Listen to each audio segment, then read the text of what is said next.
नमस्कार विद्यार्थी मित्रांनो, क्रिएटिव्ह मॅथ्स मराठी या आपल्या लाडक्या युट्यूब चॅनलमध्ये तुमच्या सगळ्यांचं सहर्ष स्वागत आहे. आता 10वी विज्ञानावरती चर्चा करतोय. विज्ञान भाग 1 चं दुसरं प्रकरण मूलद्रव्यांचे आवर्ती वर्गीकरण या प्रकरणावर आपण चर्चा करणार आहोत. बघा, पहिल्या प्रकरणावर आपण ऑलरेडी चर्चा केली, गुरुत्वाकर्षण या प्रकरणावरती, आणि बऱ्याच विद्यार्थ्यांनी अशी फरमाईश केली की सर दुसऱ्या प्रकरणावरती सुद्धा व्हिडिओ बनवा. तर आज हे विज्ञानचं दुसरं प्रकरण आपल्या समोर येतंय, मूलद्रव्यांचे आवर्ती वर्गीकरण. पटकन करूयात आपण चर्चा दुसऱ्या प्रकरणावर, पण पुढे जाण्याच्या अगोदर एक छोटीशी रिक्वेस्ट आहे. नवीन असाल आपल्या चॅनलवर, अजूनपर्यंत चॅनल सबस्क्राईब नसेल केला तर आत्ताच आपला चॅनल सबस्क्राईब करा आणि त्या बाजूला असलेलं बेलचं बटन दाबायला विसरू नका. तर बघा मित्रांनो, मूलद्रव्यांचे आवर्ती वर्गीकरण. आता मूलद्रव्य बघा, मूलद्रव्य म्हणजे काय, आणि त्याचबरोबर बघा, मूलद्रव्य म्हणजे हायड्रोजन असेल, ऑक्सिजन असेल, यांना आपण मूलद्रव्य म्हणतो. म्हणजे जे म्हणजे ज्यांच्यापासून इतर बऱ्याचशा गोष्टी बनू शकतात, पण ते कोणापासून बनलेले नाहीयेत, ही मूलद्रव्य. उदाहरणार्थ आपण जर पाण्याचा विचार केला तर पाणी मूलद्रव्य नाहीये, कारण पाणी जे आहे ते एक संयोग आहे. पाणी हायड्रोजन आणि ऑक्सिजन मिळून पाणी बनलेलं आहे. ओके, तर ह्या मूलद्रव्यांचं वर्गीकरण म्हणजे सुरुवातीच्या काळामध्ये जर आपण विज्ञानाचा जर प्रवास बघायला गेलो तर विज्ञानमध्ये रसायनशास्त्राचा अभ्यास करत असताना हळूहळू म्हणजे एकदमच सगळ्या मूलद्रव्यांचा शोध नाही लागला. आता माझ्या मागे एक पिरियॉडिक टेबल दिसतंय, एक आवर्ती सारणी दिसते, त्याच्यामध्ये बरीचशी मूलद्रव्य आहेत. पण ही जी सगळी मूलद्रव्य आपल्याला इथं जी दिसतात, तर ही सगळी मूलद्रव्य सुरुवातीला नव्हती अस्तित्वात. एक एक एक एक मूलद्रव्याचा हळूहळू हळूहळू शोध लागत गेला. पण सुरुवातीच्या काळामध्ये जितकी काही मूलद्रव्य अस्तित्वात होते, बाबा 100 असेल, 60 असेल, 70 असेल, त्यांचं एक वर्गीकरण कसं करावं, म्हणजे मूलद्रव्यांचं जर वर्गीकरण केलं तर विज्ञानाचा अभ्यास करायला सोपं जातं. जसं एखादं दुकान असेल, किराणा मालाचं दुकान आहे, मग त्या किराणा मालाच्या दुकानामध्ये जर आपण बघितलं तर ते सामानाचं व्यवस्थित वर्गीकरण केलेलं असतं, ते सामान व्यवस्थित लावलेलं असतं. म्हणजे तुम्ही जर बघायला गेलात तर एका कोपऱ्यामध्ये साबण, एका कपाटाच्या एका बाजूला साबण ठेवले जातात. सगळे साबण असतात, त्याच्यामध्ये आंघोळीचे साबण असतात. आंघोळीच्या साबणामध्ये पण lux, Medimix, life boy, okay, ते सगळे साबण जे काय असतील साबण ते सगळे एका लाईनीमध्ये लावलेले असतात. त्याच्यानंतर मग कपड्याचे साबण, त्याच्यानंतर भांडी घासायचे साबण, त्याच्यानंतर निरमा पावडर, बिस्किट पुडे एका बाजूला, त्याच्यामध्ये सुद्धा वेगवेगळ्या प्रकारचे बिस्किट पुडे वेगवेगळ्या कप्प्यामध्ये ठेवलेले असतात. म्हणजे वर्गीकरण केल्यामुळं त्या दुकानदाराला सुद्धा वस्तू आणायला सोपं जातं. गहू एका ठिकाणी असतं, साखर एका ठिकाणी असतं, गव्हाचे सुद्धा 2-3 प्रकार एका ठिकाणी असतात, भाताचे, तांदळाचे एक 2-3 प्रकार एका ठिकाणी असतात, कडधान्य सगळे एका बाजूला. म्हणजे हे सगळं वर्गीकरण जर सामानाचं केलं तर त्याला काम करायला सोपं जातं. गिराईकाने कुठलाही माल मागितला तर त्याला तो द्यायला लगेच सोपं पडतं. तसंच मूलद्रव्यांचं जर का वर्गीकरण केलं तर विज्ञानाचा अभ्यास करत असताना खूप चांगल्या गोष्टी येऊ शकतात किंवा सोयीस्कर ठरेल, म्हणून सुरुवातीच्या काळापासून हे वर्गीकरण करण्याची प्रक्रिया सुरू झाली. पण हे वर्गीकरण करायचं तरी कसं, कुठल्या आधारावरती वर्गीकरण करायचं, तर तो आधारच शोधण्यामध्ये बरीचशी वर्षे गेली. तर आता आपण चर्चा करणार आहोत की हा सगळा प्रवास, मूलद्रव्यांच्या वर्गीकरणाचा हा सगळा प्रवास आपल्याला या धड्याच्या माध्यमातून समजून घ्यायचा आहे. सोप्या पद्धतीने मी समजून सांगायचा प्रयत्न करणार आहे. तर तो प्रवास जाणून घेत असताना या प्रवासाच्या पहिल्या टप्प्याला डोबे रायनर हा एक रसायनशास्त्रज्ञ येतो. तर डोबे रायनरने त्रिकांचा गुणधर्म मांडला. त्रिकांचा गुणधर्म म्हणजे काय, एकदम साधी गोष्ट, त्रिक नावातच सगळं आलं. डोबे रायनरने काय केलं की सगळी मूलद्रव्य अशी समोर घेतली, समोर म्हणजे अशी ठेवली नाही, मी उदाहरण म्हणू शकतो की समोर अशी मूलद्रव्य घेतली आणि त्या प्रत्येक मूलद्रव्याचे रासायनिक गुणधर्म त्यांनी तपासले. आणि हे तपासले असताना त्याला लक्षात आलं की बाबा ह्या काही मूलद्रव्यांचे गुणधर्म सारखे आहेत, ह्या मूलद्रव्यांचे गुणधर्म सारखे आहेत, ठराविक मूलद्रव्यांचे गुणधर्म सारखे आहेत. मग त्याने असे 3-3 मूलद्रव्यांचे गट पाडले. हे 3 जण, या तिघांचे गुणधर्म सारखे आहेत, हे 3 जण. त्याच्यानंतर दुसरे 3 जण, या तिघांचे गुणधर्म सारखे आहेत. तिसरे 3 जण, या तिघांचे गुणधर्म सारखे आहेत.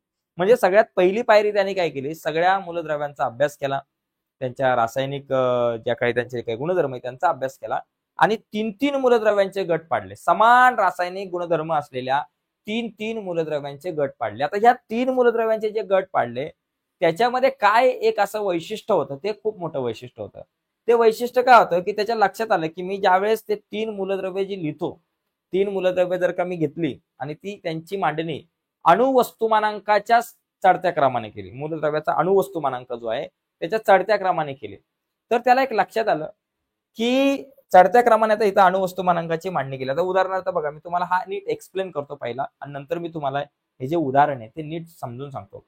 पहिला मुद्दा काय तुम्ही लिहाल, आपल्याला एखादी टीप आली किंवा एखादा प्रश्न आला 2-3 शब्दामध्ये उत्तर लिहा, 3 मार्काला प्रश्न आला की डोबे रायनरची त्रिके स्पष्ट करा, तर स्पष्ट करत असताना हे 4 मुद्दे लक्षात ठेवा. पहिला पॉइंट काय, डोबे रायनर या जर्मन वैज्ञानिकाने मूलद्रव्यांचे गुणधर्म व त्यांची अणुवस्तुमाने यात संबंध असल्याचे सुचवले. म्हणजे मूलद्रव्यांचे गुणधर्म आणि अणुवस्तुमान याच्यामध्ये काहीतरी संबंध आहे ते सुचवलं. आणि त्याने एकसारखे रासायनिक गुणधर्म असणाऱ्या प्रत्येक 3 मूलद्रव्यांचे गट पाडले. काय, रासायनिक गुणधर्म समान असणाऱ्या प्रत्येकी 3 मूलद्रव्यांचे गट पाडले आणि त्याला त्रिके असं नाव दिले. म्हणजे हा मुद्दा सगळ्यात महत्वाचा आहे. डोबे रायनरने समान रासायनिक गुणधर्म असलेल्या 3 मूलद्रव्यांचे गट पाडले आणि त्याला त्यांनी त्रिके असे नाव दिले. ओके. त्याच्यानंतर एका त्रिकामधील 3 मूलद्रव्यांची मांडणी, हे जे 3 मूलद्रव्य आहेत त्रिकांमध्ये 3च मूलद्रव्य आहेत, त्यांची मांडणी अणुवस्तुमानांकाच्या चढत्या क्रमाने केली व दाखवले की मधल्या मूलद्रव्याचे अणुवस्तुमान, मधलं जे मूलद्रव्य आहे त्याचे अणुवस्तुमान हे जे आहे ते इतर 2 मूलद्रव्यांच्या अणुवस्तुमानाच्या सरासरी इतकं असतं. ओके. मात्र सर्व ज्ञात मूलद्रव्यांचे वर्गीकरण तो करू शकला नाही. म्हणजे इथं 3 मुद्दे, सगळ्यात जास्त इम्पॉर्टंट मुद्दे हे 2 आहेत. हे 2 मुद्दे. कसं, डोबे रायनरने समान रासायनिक गुणधर्म असलेल्या 3 मूलद्रव्यांचे गट पाडले आणि दुसरा मुद्दा आणि त्यालाच त्रिक नाव दिलं. आणि दुसरा मुद्दा तुम्ही लिहू शकता, या 3 मूलद्रव्यांची मांडणी त्यांच्या अणुवस्तुमानांकाच्या चढत्या क्रमाने केली तर असं लक्षात येतं की मधल्या मूलद्रव्याचे अणुवस्तुमान इतर 2 मूलद्रव्यांच्या अणुवस्तुमानाच्या सरासरी इतके असते. आता बघा, लिथियमचं अणुवस्तुमान इथे 6.9 पकडा, मी तुम्हाला समजून घेण्यासाठी 6.9, वर जे 3 दिले तो अणुअंक, इथं खाली अणुवस्तुमानांक दिलेला आहे. सोडियमचा अणुवस्तुमानांक 22 आहे, 22.9 पकडा, 22.9 म्हणजे 23च पकडा, 22.9 म्हणजे 23 पकडा साधारणतः सरासरी कॅल्क्युलेशनला. आणि पोटॅशियमचा जो आहे तो 39.1 आहे अणुवस्तुमानांक, असं पकडा. आता बघा, चढत्या क्रमाने मांडणी केली. कमी अणुवस्तुमानांक असलेला लिथियम, त्याच्यानंतर 2 नंबरला सोडियम, हा 23 अणुवस्तुमानांक आहे ज्याचा, आणि त्याच्यानंतर पोटॅशियम. यांची मांडणी जर का चढत्या क्रमाने केली तर आता बघा लक्षात येतं की मधल्याचा अणुवस्तुमानांक इतर दोघांच्या सरासरी इतका कसा. आता बघा, 6.9 अधिक 39.1 करा. बघा, 6.9 आणि अधिक 39.1 करा, अधिक 39.1 किती येते बेरीज, 9 आणि 1 10चे 0, हातच्याला 1, 9 आणि 1 10 16चे 6, आणि परत हातच्याला 1 46, 46.0. मग आता 46.0 म्हणजे 46. आता या दोघांची सरासरी म्हणजे 2ने भागायचं, 2ने भागल्यावर उत्तर किती येतं, 23. बरोबर ना. म्हणजे एकंदरीत काय केलं, 6.9 बघा, 6.9 अधिक 39.1, 39.1 भागिले 2 करा, 6.9 आणि 39.1 किती झाले, 46. 46 भागिले 2 किती केलं, 23. म्हणजे या दोघांच्या अणुवस्तुमानांकाची सरासरी मधल्याच्या अणुवस्तुमानांक इतकी आली. म्हणजे बघा, लक्षात घ्या, म्हणजे तो जो गुणधर्म आहे तो तुम्हाला इथं लक्षात ठेवायचा. 3 मार्काला प्रश्न आला, 3 मुद्द्यात आपलं उत्तर येऊ शकतं. पहिला मुद्दा, डोबे रायनरने एकसारखे रासायनिक गुणधर्म असलेल्या 3 मूलद्रव्यांचे गट पाडले आणि त्याला त्रिके असं नाव दिलं. दुसरा मुद्दा, या त्रिकांमधील या त्रिकामधील 3 मूलद्रव्यांची मांडणी त्यांच्या अणुवस्तुमानांकाच्या चढत्या क्रमाने केली असता असं दिसून येतं की मधल्याचा अणुवस्तुमानांक इतर दोघांच्या अणुवस्तुमानांकाच्या सरासरी इतका असतो. आणि उदाहरण लिहायचं, लिथियम, सोडियम, पोटॅशियम, विषय संपला. तर अशा प्रकारे ही सुरुवात केली कोणी, डोबे रायनरने. परंतु डोबे रायनरला सगळी जेवढी काही मूलद्रव्ये होती त्या सगळ्यांचा अभ्यास करता सगळ्यांसाठी हा गुणधर्म लागू नाही पडला. बरीचशी मूलद्रव्ये अशी आहे की ती बाजूलाच राहिली, त्यांचा त्या त्रिकांमध्ये काही कुठल्याही एखाद्या त्रिकामध्ये त्यांचा काय नंबर लागला नाही. ओके. इथं दिलंय की सर्व ज्ञात मूलद्रव्यांचं वर्गीकरण डोबे रायनर करू शकला नाही. म्हणजे ही जी पद्धत आहे वर्गीकरणाची, ही पद्धत फेल ठरली असं म्हणायला काय हरकत नाही. परंतु सुरुवात महत्वाची आहे, कुणीतरी सुरुवात करणं गरजेचं आहे. डोबे रायनरने सुरुवात केली, त्याच्यामुळे इतर शास्त्रज्ञांना प्रेरणा मिळाली आणि या प्रेरणेतून मग पुढे आला न्यूलँड्स नाव. आता बघा, इथं पण काही त्रिके आहेत. ही त्रिके पण लिथियम, सोडियम, पोटॅशियम, त्याच्यानंतर कॅल्शियम, स्ट्रॅन्शियम आणि बेरियम, क्लोरीन, ब्रोमिन आणि आयोडीन ही सुद्धा आहे. ओके. आणि याच्यानंतर मग हे उदाहरणं काही आहेत ते तुम्ही बघून घ्या. याच्यानंतर मग न्यूलँड्स नावाचा एक शास्त्रज्ञ होता, त्याने पुढे काम केलं. त्यांनी त्याची अष्टके मांडली. त्रिकानंतर इथं अष्टके, बघा अष्टके.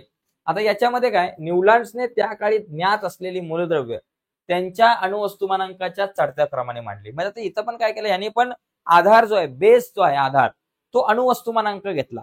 न्यूलँड्सने काय केलं, ती जेवढी मूलद्रव्ये ज्ञात होती त्या सगळ्या मूलद्रव्यांचा त्यांनी काय केला बाबा, या ठिकाणी सगळ्या मूलद्रव्यांचा अभ्यास करत असताना सगळ्यांची अणुवस्तुमानांक जी आहे त्या सगळ्या मूलद्रव्यांची अणुवस्तुमानांक लिहून काढली आणि त्या अणुवस्तुमानांकाची मांडणी चढत्या क्रमाने केली. मग त्या मूलद्रव्यांची मांडणी अणुवस्तुमानांकांच्या चढत्या क्रमाने, जसं शाळेमध्ये उंचीप्रमाणे मुलांना उभं करतात तसं ज्यांनी सुरुवातीला कमी अणुवस्तुमानांक असलेला मूलद्रव्य, त्याच्यानंतरच अणुवस्तुमानांक कोणाचा आहे ते मूलद्रव्य, त्याच्यापेक्षा जास्त अणुवस्तुमानांक असलेलं मूलद्रव्य, अशी चढत्या क्रमाने मांडणी केली.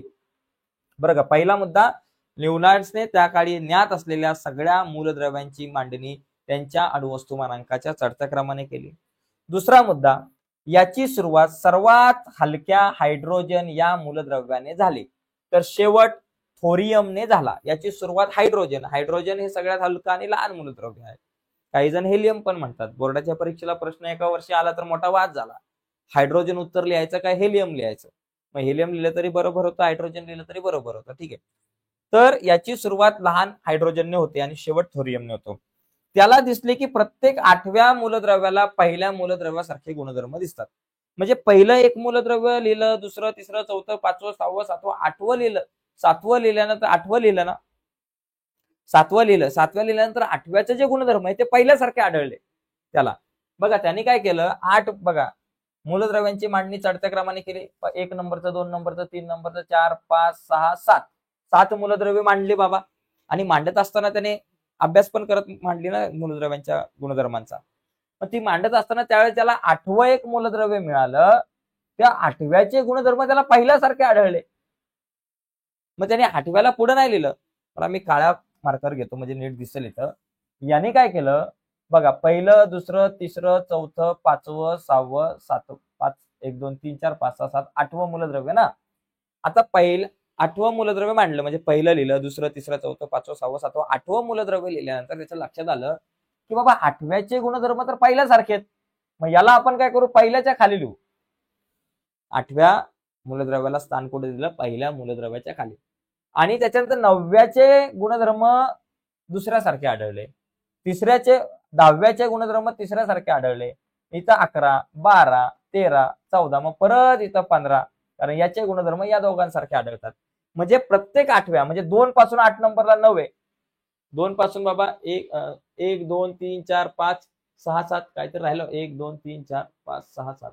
ओके, म्हणजे 8वं जे काही मूलद्रव्य आहे ते सारखं. आता 2 पासून जर तुम्ही 8वं बघितलं, 2 नंतर 2, 3, 2, 3, 4, 5, 6, 7 आणि 8वं जे काही मूलद्रव्य असेल त्याचं गुणधर्म प्रत्येक वेळेस त्याला सारखे आढळले, म्हणून त्याने एका खालोखाल मांडलं. तुमच्या लक्षात आलं असेल मला काय म्हणायचं.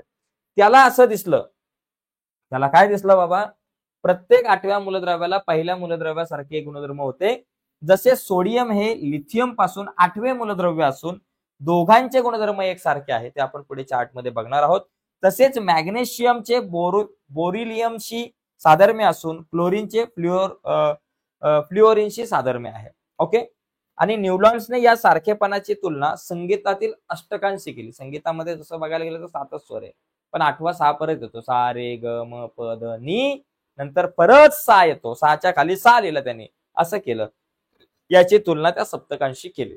आता तुम्ही हा जर चार्ट बघितला, इथे बघा सा रे ग म प ध नी सा, पहिलं, दुसरं, तिसरं, चौथं, 5वं, 6वं, 7वं, नंतर 8वा जो तुमचा फ्लोरीन एफ जो आहे, तर याचे गुणधर्म एच सारखे दिसतात, हायड्रोजन सारखे दिसतात, म्हणून त्याला तिथे खाली लिहिलं. लिथियम नंतर 8 नंबरला कोण येतो, 1, 2, 3, 4, 5, बघा 8 नंबरला कोण येतो, 1, 2, 3, 4, 5, 6, 7, 8. लिथियम नंतर 8 नंबरला सोडियम येतो, म्हणून लिथियमच्या खाली सोडियम आला. म्हणजे प्रत्येक 8व्या मूलद्रव्याचे गुणधर्म सारखे आढळले आणि याला त्यांनी अष्टके म्हटलं. यालाच न्यूलँड्सची अष्टके आपण म्हणतो. त्यांनी याची तुलना जी आहे ती सप्तकांशी केली, अष्टकांशी केली संगीतातल्या. ओके, आणि एका पुस्तकामध्ये मी वाचलंय, हिच्या पुस्तकामध्ये वाचलंय की ज्यावेळेस न्यूलँड्स त्यांनी जो काही विचार मांडलेला आहे, त्यांनी जो अभ्यास केलेला आहे, तो अभ्यास लोकांसमोर मांडत होता. पूर्वी काय व्हायचं की आता आपण वेगवेगळ्या थिएटरमध्ये पिक्चर बघायला जातो, नाटक बघायला जातो, तेव्हा काय व्हायचं की वेगवेगळ्या अशा सभा, मोठी मोठी संमेलनं व्हायची आणि त्याच्यामध्ये अशा प्रकारचे शास्त्रज्ञ यायचे आणि प्रत्येक शास्त्रज्ञ येऊन आपण काय शोध लावला, आपण काय नवीन अभ्यास केला विज्ञानामध्ये ते सांगायचे. मग यांनी सांगितलं की मी अशा प्रकारचा एक मूलद्रव्यांचा अभ्यास केलेला आहे गुणधर्मांचा, आणि त्या अनुषंगाने मी अष्टकांचा हा नियम तयार केलेला आहे बाबा, माझ्या अभ्यासातून असं आलं, आणि याची तुलना मी संगीतातल्या त्या स्वरांसारखी करतो. मग एक जण उठून म्हणाला की मग तुम्ही ते वाजून दाखवा बरं आम्हाला, हे जे तुमचे काही मूलद्रव्य आहे ती संगीतातल्या एखादं पॅनो असतं त्याप्रमाणे तुम्ही आम्हाला वाजवून दाखवा. त्याच्यामुळे तो डिमोटिवेट झाल्यानंतर त्याने अभ्यास याचा बाजूला ठेवला असं म्हटलं जातं, एका पुस्तकात वाचलं होतं. पण ठीक आहे, तो भाग बाजूला. पण हा अष्टकाचा नियम आहे. परंतु हा नियम जो आहे तो फक्त कॅल्शियम पर्यंतच लागू झाला. तिथून पुढे या दोघांच्या गुणधर्माशी याचा काही संबंध नव्हता, म्हणजे कॅल्शियम पर्यंतच. मग याचे दोष काय आहे बाबा? पहिला मुद्दा म्हणजे कॅल्शियम पर्यंतच तो लागू झाला नियम, त्याच्या पुढच्या मूलद्रव्यांना तर हा नियम लागू नव्हता होत. आणि त्यानंतर सुद्धा अनेक वेगवेगळ्या प्रकारच्या मूलद्रव्यांचा शोध लागला, त्याला सुद्धा इथं काय स्थान नव्हतं. बघा, न्यूलँड्सच्या अष्टकांच्या नियमात खूप त्रुटी आढळून आल्या. हा नियम फक्त कॅल्शियम पर्यंतच लागू होत होता. ओके. न्यूलँडने सर्व ज्ञात मूलद्रव्य 7x8 अशा 56 रकान्यांच्या तक्त्यात बसवले. ज्ञात असलेल्या सर्व मूलद्रव्यांना तक्त्यात सामावून घेण्यासाठी न्यूलँड्सने काही जागांवर 2-2 मूलद्रव्य लिहिली, जशी इथं 2 मूलद्रव्य लिहिलेत, इथं 2 मूलद्रव्य लिहिलेत, काही काही जागांवरती 2 मूलद्रव्य लिहिली. ओके. तर CO आणि NI, म्हणजे आता बाकी पुढचे मुद्दे मी जास्त एक्सप्लेन करत नाहीये, कारण डिटेल्स मध्ये जास्त जात नाहीये. आपल्याला लवकर हा भाग संपवायचा. जे काही महत्वाचे मुद्दे आहेत त्यावरच मी चर्चा करायचा प्रयत्न करणार आहे. परंतु एकंदरीत लक्षात घ्या की न्यूलँड्सचा नियम सांगताना काय करायचंय, न्यूलँडच्या अष्टकाचा नियम सांगताना काय करायचंय की याने मूलद्रव्यांची मांडणी त्यांच्या अणुवस्तुमानांकाच्या चढत्या क्रमाने केल्यावर त्याला लक्षात आलं की पहिल्या मूलद्रव्याचे जे काही गुणधर्म आहे, 8व्या मूलद्रव्याचे जे गुणधर्म आहे ते पहिल्या मूलद्रव्याच्या गुणधर्माशी साधर्म्य दाखवतात. ओके. आणि यालाच अष्टकांचा नियम असा म्हणतो, कारण याच्यामध्ये एखादी थोडक्यात टीप लिहा असं येऊ शकतं. याच्यानंतर सगळ्यात महत्वाचा मुद्दा म्हणजे मेंडेलिव्हची आवर्त सारणी. मेंडेलिव्हचं काम ह्या दोघांपेक्षा खूप महत्वाचं आहे, पण या दोघांची सुद्धा भूमिका महत्वाची होती. डोबे रायनरने त्रिकांचा नियम मांडला, न्यूलँड्सने अष्टकांचा नियम मांडला, आणि त्याच्यानंतर मग मेंडेलिव्हने आपली आवर्त सारणी तयार केली. मेंडेलिव्ह हा एक असा शास्त्रज्ञ होता त्या काळामध्ये की त्या मेंडेलिव्हच्या काळात 63 मूलद्रव्य अस्तित्वात होती. आज 100 पेक्षा जास्त 118च्या आसपास मूलद्रव्य अस्तित्वात आहे. त्या काळामध्ये 63 मूलद्रव्य अस्तित्वात होती. आणि हा पहिला असा वैज्ञानिक होता, शास्त्रज्ञ होता, की त्याने सगळ्या मूलद्रव्यांना आपल्या आवर्त सारणीत स्थान दिलं होतं. तर यांनी एक आवर्त सारणी बनवली होती. तर ती आवर्त सारणी नेमकी काय ते आपण समजून घेऊयात. पण त्याच्या अगोदर एका पुस्तकामध्ये मी मेंडेलिव्हच्या संदर्भात वाचत होतो, तेव्हा मला असं दिसलं की मेंडेलिव्ह खूप अभ्यास करत होता, म्हणजे मूलद्रव्यांची मांडणी कशी करावी, मूलद्रव्यांची आवर्त वर्गीकरण कसं करावं, या अनुषंगाने तो अनेक दिवस, तो रात्रंदिवस झटत होता. आणि इतका तो झपाटून गेलो होता त्याला मूलद्रव्यांच्या अभ्यासामध्ये की तो जवळपास तीन दिवस तो झोपला नव्हता. एकदा तो अभ्यासाला बसला आणि 3 दिवस झोपलाच नव्हता. तो त्याच्यामध्येच गोडून गेला होता. कुठल्या मूलद्रव्याला कुठं स्थान देऊ, काय करू काय नको करू, असा अभ्यास त्याचा चालू होता. आणि तो झोपी गेला आणि झोपला तो. आणि झोपल्यानंतर त्याला स्वप्नामध्ये त्याच्या डोळ्यासमोर तो फ्लॅश झाला. म्हणजे असं म्हटलं जातं बरं, एका पुस्तकात मी वाचलंय, तो फ्लॅश झाला आणि तो उठला पटकन ताडकन, आणि जे त्याला दिसलं ते त्याने तिथं लिहून काढला. तो टेबल तसा फायनल केला. बरं, स्वप्नात दिसला म्हणजे काय देवानी वगैरे दाखवला असा नाही. आपला मेंदू झोपल्यानंतर सुद्धा काम करत असतो. त्याच्यामुळे दिवसभरामध्ये 2-3 दिवस त्यांनी तो अभ्यास केला होता. त्याच्या मेंदूमध्ये ते चालू असेल ती प्रक्रिया, कारण झोपल्यानंतर सुद्धा मेंदू चालू असतो. आपण दिवसभरामध्ये जे काही काम केलं त्याची फ्लॅशबॅक मेंदू घेत असतो.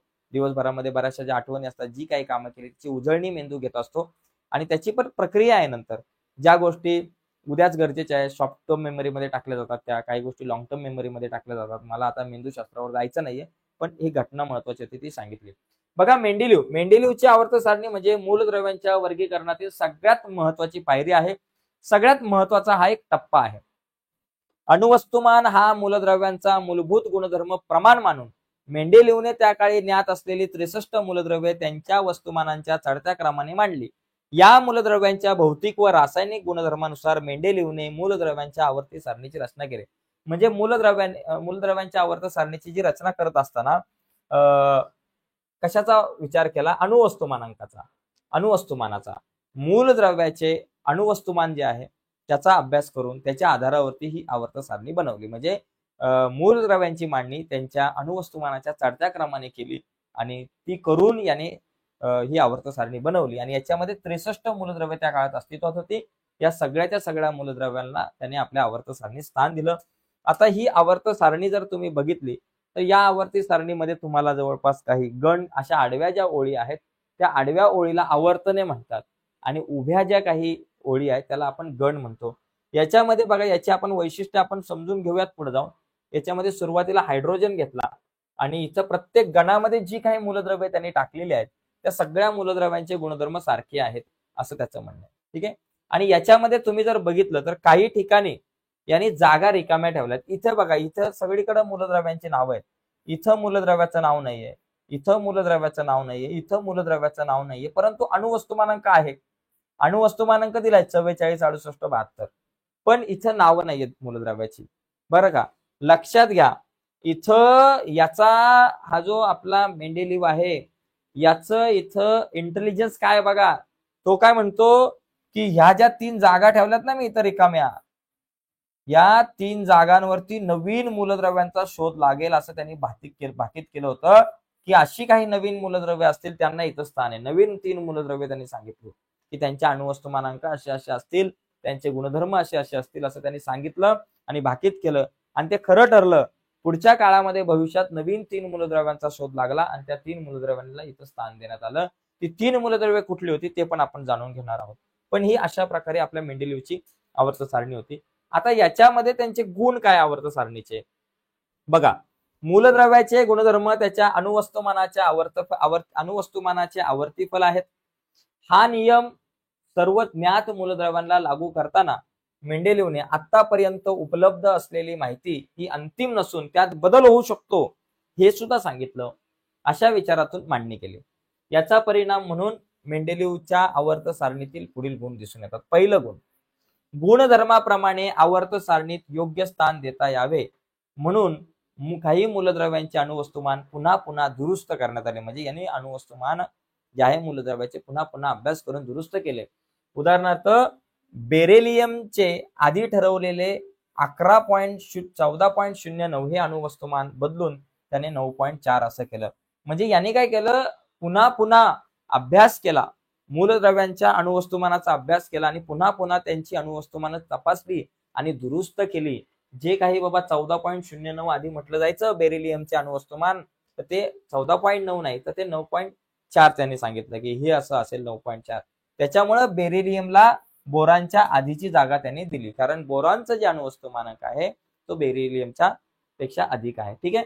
हा एक महत्वाचा मुद्दा आहे. त्याचा एक गुण आहे की यानं अणुवस्तुमानांकाची जी मांडणी आहे ती आधी माहीत असलेल्या मूलद्रव्यांची जी मांडणी अणुवस्तुमानांकाच्या आधारावर केली, पण आधी माहिती असलेल्या अणुवस्तुमानांकाच्या आधारावर नाही, तर पुन्हा पुन्हा त्याने अणुवस्तुमानांक तपासले आणि दुरुस्त करून मांडणी केली. म्हणजे जास्तीत जास्त अॅक्युरेट वर्गीकरण करण्याचा त्याचा एक प्रयत्न होता.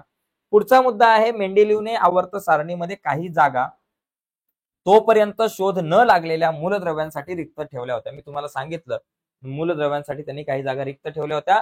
त्यापैकी 3 अज्ञात मूलद्रव्यांना जवळच्या ज्ञात मूलद्रव्यांवरून एका बोरॉन, एका अल्युमिनियम आणि एका सिलिकॉन अशी नावे दिली. ती जी 3 मूलद्रव्य मागाशी सांगितले होते बघा, यांनी भाकीत केलं होतं की काही 3 जागा ठेवल्या होत्या आपल्या आवर्त सारणीमध्ये आणि सांगितलं होतं की इथं काही नवीन मूलद्रव्यांचा शोध लागेल आणि त्याला त्यांनी नाव दिलं होतं एका बोरॉन, एका अल्युमिनियम आणि एका सिलिकॉन असं नाव दिलं होतं.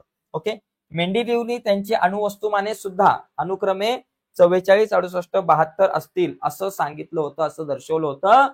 इतकेच नव्हे तर त्यांच्या गुणधर्माचं सुद्धा भाकीत केलं होतं आणि पुढे या मूलद्रव्यांचा शोध लागून त्यांना अनुक्रमे स्कँडियम, गॅलियम आणि जर्मेनियम अशी नावे देण्यात आली. या मूलद्रव्यांचे गुणधर्म मेंडेलीवच्या भाकीताशी जुळणारे आढळले. ओके. तर तो जो तक्ता आहे त्याच्यामध्ये ते दिसतंय. म्हणजे मेंडेलीवने पुढे काही नवीन मूलद्रव्याचा शोध लागेल 3 जागा ठेवल्या होत्या आपल्या आवर्त सारणीमध्ये आणि सांगितलं होतं की भविष्यामध्ये अशा प्रकारच्या इथे मूलद्रव्यांचा शोध लागेल. त्यांची अणुवस्तुमानांक सुद्धा सांगितली होती, त्यांच्या गुणधर्माविषयी सुद्धा भाकीत केलं होतं आणि खरोखर ते भाकीत खरं ठरलं. हा एक दुसरा गुण आपल्याला सांगता येऊ शकतो.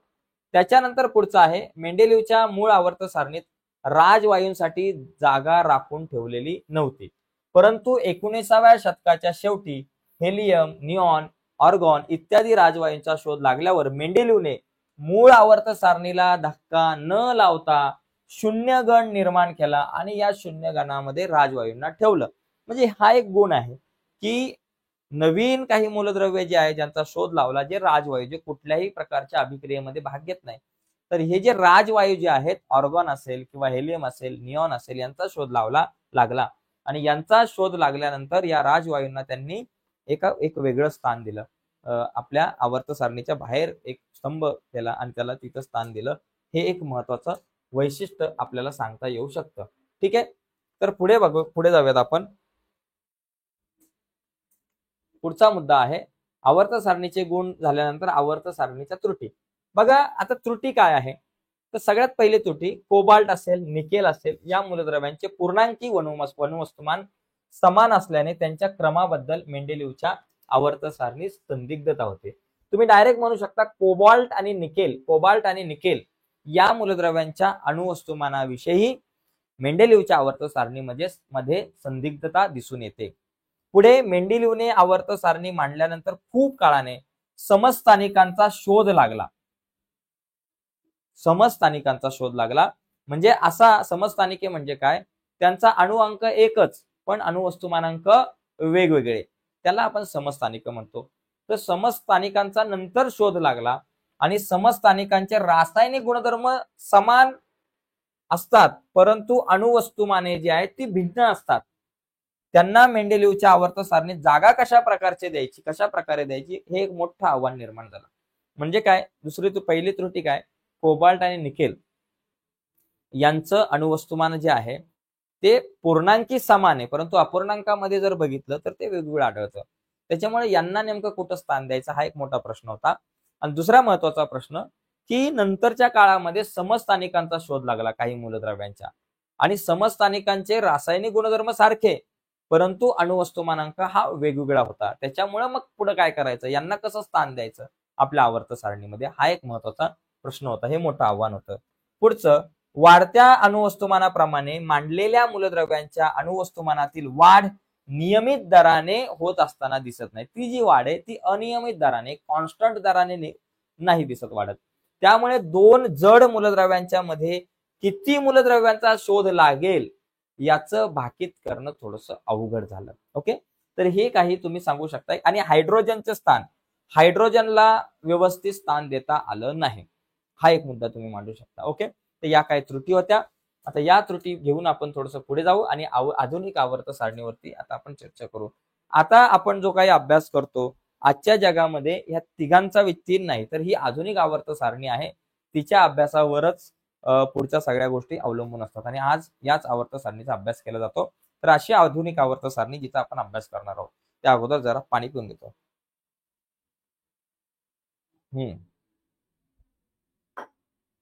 तर बघा मित्रांनो, आधुनिक आवर्त सारणी समजून घ्या कारण याच आवर्त सारणीवर पुढच्या सगळ्या गोष्टी आहेत. पण तरी सुद्धा तुम्ही म्हणाल सर मग आधुनिक आवर्त सारणीच्या आधारावरच आता इथून सगळ्या गोष्टी आहेत, संपूर्ण विज्ञान आधारलेलं आहे. तर मग ह्या मागच्या तिघांचं काय, त्या तिघांचा अभ्यास कशाला केला, कारण मित्रांनो त्या तिघांची भूमिका सुद्धा मूलद्रव्यांच्या वर्गीकरणामध्ये खूप महत्वाची होती. त्याच्यामुळे या तिघांचं योगदान खूप मोठं होतं, त्याच्यामुळे त्यांचा अभ्यास सुद्धा करणं गरजेचं होतं. तर हा जो प्रवास आहे डोबे-रायनरच्या त्रिकापासून आधुनिक आवर्त सारणीपर्यंत आला. आतापर्यंत जर आपण बघितलं, या डोबे-रायनरनी जी त्रिक मांडली त्याच्यामध्ये त्यांनी मूलभूत पाया कशाचा मांडला की मूलद्रव्याच्या अणुवस्तुमानाची चढत्या क्रमाने मांडणी केली होती. न्यूलँड्सने सुद्धा मूलद्रव्यांच्या अणुवस्तुमानांकाची चढत्या क्रमाने मांडणी केली होती आणि मेंडेलिव्हच्या आवर्त सारणीची रचना सुद्धा मूलभूत पाया जो आहे तो मूलद्रव्याच्या अणुवस्तुमानावर आधारित होता. परंतु आधुनिक आवर्त सारणीमध्ये मूलद्रव्याचं जे स्थान आहे ते अणुवस्तुमानावरून नाही तर अणुअंकावरून, बरोबर, अणुअंकावरून त्याचं स्थान ठरवलं जातं. ओके, मूलद्रव्याच्या अणुअंकावरून त्याचं स्थान दर्शवलं जातं. तर लक्षात घ्या. आता आपण समजून घेऊयात ही आधुनिक आवर्त सारणी, तिची रचना काय. बघा, आधुनिक आवर्त सारणीमध्ये 7 आडव्या ओळी आहेत, बरोबर, आणि 1 ते 7 म्हणजे 7 आडव्या ओळी आहेत, त्यांना आवर्तने म्हटले गेले. आणि उभे गण जे आहेत ते 18 आहेत, त्याला गण म्हटलं गेलं. म्हणजे उभ्या ज्या ओळी आहेत त्यांना गण म्हणतात. आडव्या ओळींना आवर्तने, उभ्या ओळींना गट. आवर्तने जे आहेत ते 1 ते 7 आहेत आणि गण 1 ते 18 आहेत. एवढं लक्षात घ्या. पुढचा मुद्दा, आता आपण प्रत्यक्षात सारणी पण बघणार आहोत. 7 ओळीं व्यतिरिक्त आवर्त सारणीच्या तळाशी आणखी 2 ओळी आहेत. 7 व्यतिरिक्त तळाला आणखी 2 ओळी आहेत, त्या स्वतंत्रपणे दाखवल्यात. त्यांना अनुक्रमे लॅन्थेनाइट व ऍक्टिनाइट अशी श्रेणी म्हणतात, असं म्हणतात. संपूर्ण आवर्त सारणीमध्ये 4 खंड आहेत. आवर्त सारणीचं विभाजन 4 खंडात केलंय. S, P, D, F. S खंड, पी खंड, डी खंड, F. S, P, D, F असे 4 खंड आहेत. त्याच्यानंतर एस खंड हा 1 ते 2 यांचा बनलेला आहे. म्हणजे एस खंड 2च गण आहेत त्याच्यामध्ये आणि त्याचबरोबर 13 ते 18 गण पी खंडामध्ये आहेत. आणि ते आता मला असं वाटतं की आपण प्रत्यक्षात ती समोर तुमच्या आवर्त सारणीच आणतो, म्हणजे नीट समजेल. हे बघा, ही आवर्त सारणी बघा. या आवर्त सारणीचा जर विचार केला, बघा किती खंड आहेत. एस खंड, डी खंड, पी खंड आणि एफ खंड असे 4 खंड आहेत. ओके, आता इथे बघा डी खंड म्हणजे काय. इथे बघा डी खंड इथं दिला आपण. म्हटलं कुठे गेला बाबा. पी खंडामध्ये 13 ते 18 आणि 3 ते 12 डी खंडात. एकदा बरोबर आहे की नाही चेक केलं पाहिजे आपण. आता बघा, एस खंड म्हणजे पहिले जे 2 गण आहेत. आता याच्यामध्ये बघा आवर्तन आडव्या ओळी किती झाल्या बघा. 1, 2, 3, 4, 5, 6, 7 आडव्या ओळी 7 आहेत. याला आपण आवर्तने म्हणतो. ज्या आडव्या ओळी आहेत आवर्त सारणीमध्ये त्याला आपण आवर्तने म्हणतो. आणि ज्या उभे स्तंभ आहेत त्याला गण म्हणतो. असे किती गण आहेत बघा. 1, 2, 3, 4, 5, 6, 7, 8, 9, 10, 11, 12, 13, 14, 15, 16, 17 आणि 18. किती 18 गण आहेत. उभ्या ज्या ओळी आहेत त्या 18 आहेत. त्याला आपण गण म्हणतो. ओके, आता इथं तुम्ही जर बघितलं आवर्त सारणीची जी रचना आहे ती अणु अंकावरून आहे. म्हणजे अणु अंक त्याचा किती त्यावर आधारित आहे. बघा हायड्रोजनचा अणु अंक 1 आहे, बरोबर. त्याच्या 1 बघा पहिल्या आवर्तनामध्ये हायड्रोजनचा अणु अंक 1 आहे. त्याच्यानंतर हेलियम आहे ज्याचा अणु अंक 2 आहे. 2 नंतर इथे बघा 3 अणु अंक लिथियमचा आहे, बेरिलियमचा 4 आहे, लिथियमचा 3 आहे, बेरिलियमचा 4 आहे, बोरॉनचा 5 अणु अंक आहे, त्याच्यानंतर कार्बनचा 6 आहे, त्याच्यानंतर नायट्रोजनचा 7 आहे, ऑक्सिजनचा 8 आहे, फ्लोरिनचा 9 आहे आणि निऑनचा 10 आहे. बघा एकदम 3, 4, 5, 6, 7, 8, 9, 10 अणु अंकावरून त्याच्या आतमध्ये असलेल्या प्रोटॉनची जी संख्या असते त्याच्यावरून, म्हणजे एखाद्या मूलद्रव्याच्या अणूमध्ये असलेल्या प्रोटॉनच्या संख्येवरून त्याचा अणु अंक ठरवला जातो. 10 नंतर बघा 11 सोडियम, 11 मॅग्नेशियम 12, त्याच्यानंतर इथं अल्युमिनियम 13, 14, 15, 16, 17, 18 बरोबर. त्याच्यानंतर 19, 20, 21, 22, 23, 24, 25, 26, 27, 28, 29, 30, 31, 32, 33, 34, 35, 36, 37, 36. म्हणजे अणु अंक जो आहे त्या अणु अंकावर आधारित ही सगळी आवर्त सारणी आहे. आता याच्यामध्ये जर आपण बघितलं तर या आवर्त सारणीमध्ये बघा इथं पहिले 2 गण आहेत. पहिले 2 गण एस खंड म्हणजे पहिल्या 2 गणांचा मिळून एस खंड. एस खंडामध्ये हे 2 एक मूलद्रव्य येतात. आता ही दोन्हीच्या 2 गण येतात एस खंडामध्ये आणि या गणामध्ये असलेली जी सगळी मूलद्रव्य आहेत ती सगळी मूलद्रव्य अतिशय क्रियाशील असतात. त्याच्यानंतर बघा इथं किती बाबा 3, 4, 5, 6, 7, 8, 9, 10, 11, 12 किती बाबा 3 ते 12 गणातली जी काही मूलद्रव्य आहेत त्याला आपण डी खंड म्हणतो.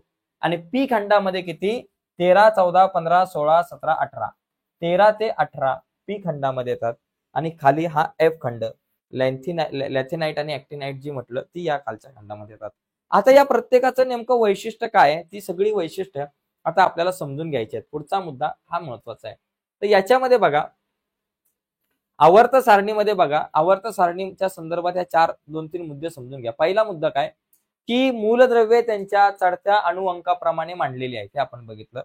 उभ्या स्तंभांना गण म्हणतात. एकूण 18 गण आहेत. एका गणातील मूलद्रव्यांच्या रासायनिक गुणधर्मामध्ये साधर्म्य व प्रवणता असते. आडव्या ओळींना आवर्तने असे म्हणतात. एकूण 7 आवर्तने आहेत. एका आवर्तनामध्ये एका टोकाकडून दुसऱ्या टोकाकडे जाताना मूलद्रव्यांचे गुणधर्म हळूहळू बदलत जातात. ओके, पुढे बघा. आता आपण जरा एक्सप्लेनेशन जरा समजून घेऊ. इथं बघा काय आता आवर्तन आता समजून घे बघा, हे जे आवर्तन आहे आता इथं बघा तुम्हाला दिसेल. आता आपण बघा आवर्तन म्हणजे आडव्या ओळी. आता हे दुसरं आवर्तन आहे. हे किती आवर्तन आहे? दुसरं आवर्तन आहे. दुसऱ्या आता आवर्तनाचे गुणधर्म आपण बघूयात. आवर्तनामध्ये उजवीकडून डावीकडे जात असताना गुणधर्मामध्ये थोडी थोडी बदल होत राहतात. आता बघा आपण इथं लिथियम आहे. इथं काय लिथियम आहे बरं का, इथं काय लिथियम आहे. पहिला लिथियम. लिथियमचा अणुअंक किती? 3 आहे.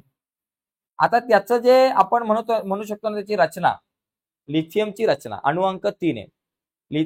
3 आहे. आता या लिथियमची जर रचना आपण जर काढायला गेली तर पहिल्या कक्षेमध्ये 2 अणू असतात. पहिल्या कक्षेत 2 अणू. आता इथं समजा एकूण किती बाबा 3 अणुअंक याचा. त्याचं विभाजन करत असताना पहिल्या कक्षेमध्ये 2 असतात आणि दुसऱ्या कक्षेमध्ये एकच, म्हणजे 3 अणुअंक झाले. आता बीई बघा, बेरिलियमचा जर तुम्ही विचार केला तर बेरिलियमची बघा पहिल्या कक्षेमध्ये 2 अणू असणार आणि दुसऱ्या कक्षेमध्ये किती असणार? 2च अणू असणार, म्हणजे 4 झाले.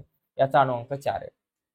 त्याच्यानंतर इथे बघा बोरॉनचा जर आपण बघितला 5 आहे अणुअंक. 5 अणुअंक बोरॉनचा, म्हणजे पहिल्या कक्षेमध्ये 2 इलेक्ट्रॉन झाले, दुसऱ्या कक्षेमध्ये किती 5 आहेत ना, 1 2 4 झाले आणि हा एक 5.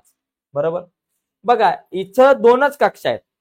कार्बनचा जर तुम्ही विचार केला, इथं कार्बनचा जर विचार केला पहिल्या कक्षेत 2, त्याचा अणुअंक 6 आहे, इथं 7 आहे, इथं 8 आहे, इथं 9 आहे, इथं 10 आहे. पहिल्या कक्षेत 2 आणि पुढच्या कक्षेत किती? 1 2 3 4, किती झाले बाबा? 6 झाले. निऑन नायट्रोजनचा जर तुम्ही विचार केला 1 2 पकडा, पहिल्या कक्षेत 2, 7 अणुअंक आहेत, 3 4 5 6 आणि 7. बरोबर. आता तुम्ही जर नीट विचार केला पुढे बघा 8 आहे, त्याच्यानंतर 9 आहे, 10 आहे.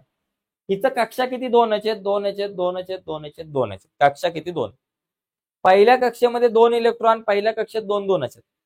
इथं पहिल्या कक्षेमध्ये दुसऱ्या कक्षेत 1 इलेक्ट्रॉन आहे, नंतर दुसऱ्या कक्षेत 2 आहे, इथं दुसऱ्या कक्षेत 3 इलेक्ट्रॉन आहे, दुसऱ्या कक्षेत 4 आहे, 5 आहे. म्हणजे या आवर्तनामध्ये जर तुम्ही विचार केला तर आवर्तनामध्ये जसजसं पुढे जाऊ तसतसं एक एक इलेक्ट्रॉन प्रत्येक कक्षेमध्ये वाढताना आपल्याला दिसतोय. आवर्तनामध्ये आवर्तनामध्ये डावीकडून उजवीकडे जाताना, डावीकडून उजवीकडे जाताना कक्षेमध्ये 2च कक्षा असतात. कशामध्ये? 2 नंबरच्या आवर्तनामध्ये 2 कक्षा, 3 नंबरचं आवर्तन असेल तर 3 कक्षा. आवर्तन क्रमांक किती? 2 आहे. आता हे 2 नंबरच्या आवर्तनातली मूलद्रव्य आपण बघतोय. या 2 नंबरच्या आवर्तनामध्ये जी मूलद्रव्य आहेत त्याच्यात 2च कक्षा असणार आणि प्रत्येक कक्षेत डावीकडून उजवीकडे जाताना एक एक इलेक्ट्रॉन वाढत जातो आणि डावीकडून उजवीकडे जाताना धातू गुण कमी होतो, त्याचबरोबर क्रियाशीलता पण कमी होते आणि त्याचबरोबर अणूचा आकार हा कमी कमी कमी होत जातो. तुम्ही म्हणाल सर इलेक्ट्रॉनची संख्या वाढली मग अणूचा आकार कमी कसा झाला? बघा 2च कक्षा आहेत आणि जसजशी शेवटच्या कक्षेमध्ये इलेक्ट्रॉनची संख्या वाढेल तसतसं केंद्रकाकडे ते इलेक्ट्रॉन खेचले जाणार, जास्तीत जास्त खेचले जाणार. केंद्रकाकडे ते इलेक्ट्रॉन खेचले जातात, त्याच्यामुळे ती कक्षा पण खेचली जाणार आहे. त्याच्यामुळे डावीकडून उजवीकडे जाताना अणूचा आकार कमी कमी कमी होत जातो. असा एक प्रश्न येतो की गणामध्ये की आवर्तनात डावीकडून उजवीकडे जाताना अणूचा आकार कमी कमी कसा का होत जातो? कारण डावीकडून उजवीकडे जात असताना एक एक इलेक्ट्रॉन वाढत जातो, त्याच्यामुळे केंद्र आणि शेवटची कक्षा यामधलं आकर्षण वाढतं, त्याच्यामुळे या सगळ्या गोष्टी होत असतात. त्याच्यावर आपण नंतर चर्चा करू. इथे बघा इथं प्रत्यक्षामध्ये तुम्हाला इथं दिसेल कक्षा 2 2 2 2 2च आहे. ओके. इथं शेवटच्या कक्षेत 1 electron, 2 electron, 3 electron, 4 electron, 5 electron, 6 electron ते वाढत जातात. आता आपण याचप्रमाणे जर का तिसरं जर आपण आवर्तन बघितलं, तिसऱ्या आवर्तनामध्ये जर बघितलं तर तिसऱ्या आवर्तनामध्ये आपल्याकडे इथं सोडियम आहे. सोडियमच्या पहिल्या कक्षेमध्ये किती बाबा? 1 2 इलेक्ट्रॉन आहे, दुसऱ्या कक्षेत 8 झाले, पहिल्या कक्षेत 2, दुसऱ्या कक्षेत 8, तिसऱ्या कक्षेत 1, किती कक्षा झाल्या? 3. आवर्तन क्रमांक 3 मध्ये जेवढी मूलद्रव्य असतील त्या सगळ्यांमध्ये 3च कक्षा असणार आहे. इथे पण बघा, इथं मॅग्नेशियमचा जर तुम्ही विचार केला पहिल्या कक्षेत 2 इलेक्ट्रॉन आहे, दुसऱ्या कक्षेत 8, तिसऱ्या कक्षेत 2 इलेक्ट्रॉन, बघा 1 आणि 2 इलेक्ट्रॉन आहे. बरोबर. इथं अल्युमिनियमचा जर तुम्ही विचार केला 13 अणुअंक आहे, पहिल्या कक्षेत 2, दुसऱ्या कक्षेत 8, राहिले 3, तिसऱ्या कक्षेत 3. सिलिकॉनचा जर विचार केला 14 आहे, पहिल्या कक्षेत 2, दुसऱ्या कक्षेत 8, तिसऱ्या कक्षेत 4. तर अशा प्रकारे आवर्तनामध्ये आवर्तनाचा क्रमांक जेवढा असेल तेवढ्या कक्षा त्या आवर्तनामधल्या प्रत्येक मूलद्रव्याच्या असणार आहे. हा एक महत्वाचा मुद्दा लक्षात घ्या. हा आवर्तनाचा अभ्यास झाला. आता आपण थोडासा गणांचा विचार करू. आता गणाचा जर विचार केला, इथे बघा गणाचा जर विचार केला, गण क्रमांक 1 वरून खाली येताना, आता बघा हायड्रोजन एकच आहे, मग इथं एकच कक्षा एकच इलेक्ट्रॉन. लिथियम अणुअंक 3, इथे अणुअंक 3 आहे, 11 आहे, 19 आहे. इथं अणुअंक 3 आहे, बरोबर. म्हणजे पहिल्या कक्षेत 2 इलेक्ट्रॉन 2च असू शकतात आणि दुसऱ्या कक्षेत 1 झाला 3. इथं 11 आहे, 11 म्हणजे पहिल्या कक्षेमध्ये 2 इलेक्ट्रॉन, दुसऱ्या कक्षेत 1 2 3 4 5 6 7 8 इलेक्ट्रॉन आणि तिसऱ्या कक्षेमध्ये एकच इलेक्ट्रॉन. गणामध्ये बघा वरून खाली येताना एक एक कक्षा वाढत जाते. पण गणाचं वैशिष्ट्य काय, शेवटच्या कक्षेत बघा किती इलेक्ट्रॉन आहे. इथं शेवटच्या कक्षेत एकच इलेक्ट्रॉन आहे, इथं एकच इलेक्ट्रॉन आहे, एकच इलेक्ट्रॉन आहे, इथं एकच इलेक्ट्रॉन आहे. गणाचा क्रमांक हा त्याच्या शेवटच्या कक्षेच्या इलेक्ट्रॉनशी समान असतो, बरोबर. आता गण क्रमांक 1 मध्ये जेवढी तुमची मूलद्रव्ये असतील सगळ्यांच्या शेवटच्या कक्षेत एकच इलेक्ट्रॉन असणार आहे. गण क्रमांक 2 चा विचार केला, गण क्रमांक 2च्या शेवटच्या कक्षेत गण क्रमांक 2च्या शेवटच्या कक्षेत 2च इलेक्ट्रॉन असणार. गण क्रमांक 3च्या शेवटच्या कक्षेत 3च इलेक्ट्रॉन असणार, बरोबर. आता गणामध्ये वरून खाली येत असताना अणूचा आकार हा वाढत जातो. अणूचा आकार हा त्याच्या त्रिज्येवरून ठरवला जातो आणि अणूची त्रिज्या म्हणजे काय, केंद्र आणि त्याची शेवटची कक्षा याच्यामधलं अंतर.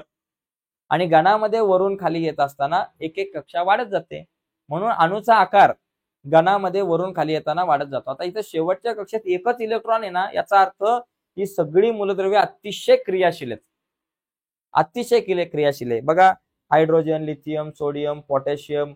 आता मी असं ऐकलंय, वाचलंय एका ठिकाणी की दुसऱ्या महायुद्धामध्ये जो ऍटम बॉम्ब टाकला होता पहिला, प्लॅटिनियम होता, पोटॅशियम नसेल तर. एकंदरीत लक्षात घ्या,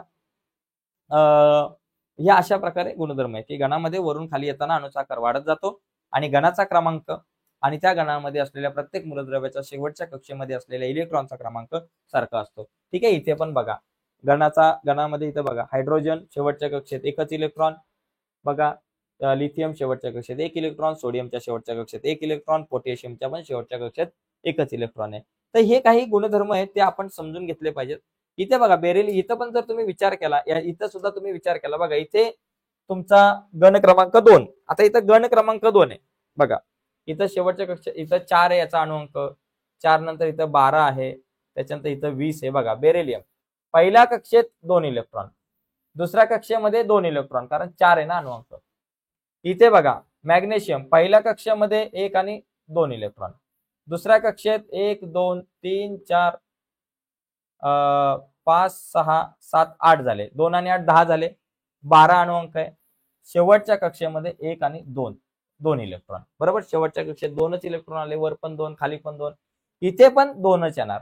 म्हणजे दुसऱ्या गणामध्ये जर तुम्ही बघितलं तर वरून खाली येताना एक एक कक्षा वाढणार, अणूचा आकार वाढत जाणार आणि शेवटच्या कक्षेमध्ये असलेल्या इलेक्ट्रॉनची संख्या जी आहे ती सारखीच असणार आहे.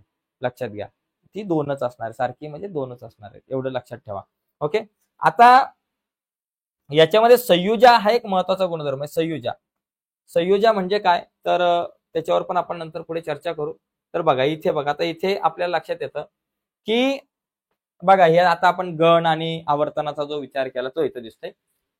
डावीकडून उजवीकडे जाताना कमी होत जाणारी अणुत्रिज्या जी आहे ती कमी होते, म्हणजे अणूचा आकार कमी होतो डावीकडून उजवीकडे जाताना.